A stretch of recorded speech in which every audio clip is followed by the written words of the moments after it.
Hey guys, నేను చేసిన mistake అయితే ఎవరు చేయొద్దు. బికాజ్ నేను సఫర్ అయ్యా కాబట్టి ఇంకోళ్ళు కూడా సఫర్ అవ్వకూడదు. అండ్ ఇక్కడ వచ్చేసి ఈ రింగ్ ఫింగర్ చూస్తే బ్లాక్ గా కనిపిస్తుంది. సో ఎందుకు అంటే మనకి దోల ఎక్కువ. సరే, చాలా రోజులు అవుతుంది కానీ రింగ్ పెట్టుకున్నాను. బట్ అది పెట్టుకున్నప్పుడు 2 టైమ్స్ బాగానే వచ్చింది. మార్నింగ్ లేసేపాటికి తీలా నైట్ పెట్టుకొని ఫంక్షన్కి వెళ్ళొచ్చి అండ్ మార్నింగ్‌కి టైట్ అయింది. ఏంది ఇది ఇట్లా అయింది అనుకున్నా. ఇంకో చేతిలో పెట్టుకుంటే అది బానే వచ్చింది. బట్ ఇదైతే రాలా. ఇంట్లో ప్రయోగాలన్నీ చేస్తే ఆఖరికి ఇదిగో నెక్స్ట్ క్లిప్‌లో యాడ్ చేశా. అట్లా అయిపోయింది నా పరిస్థితి. సో మీరు కూడా ఎప్పుడైనా జ్యువెలరీ అనేది గోల్డ్ జాగ్రత్త పెట్టుకునేటప్పుడు. ఎస్పెషల్లీ రింగ్స్ అన్నమాట.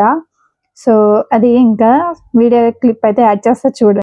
ఇంట్లో ప్రయోగాలు, యూట్యూబ్ ప్రయోగాలు, వాళ్ళు చెప్పిన ప్రయోగాలు, వీళ్ళు చెప్పిన ప్రయోగాలు చేస్తే ఇది ఇట్లా ఉబ్బిపోయింది ఏలు. ఇంకా ఏమైనా విజయవాడ అని పరిగెత్తాము. ఇంకా రింగ్ కట్ చేయకుండా తీస్తారేమో హోప్‌తో, లేకపోతే ఇక్కడ దగ్గరలోనే తీసేవాళ్ళు. మాకైతే కట్ చేయాల్సిందే అన్నారు. ఇంకా అట్లా ఉబ్బిపోయిందనమాట. సో లాస్ట్‌కి రింగ్ కట్ చేసినాక ఇట్లా అయిపోయింది. ఎస్పెషల్లీ రింగ్స్, గోల్డ్ రింగ్స్ అయితే జాగ్రత్త. గోల్డ్ కట్ చేస్తే మళ్ళీ ఇదవ్వదు కదా!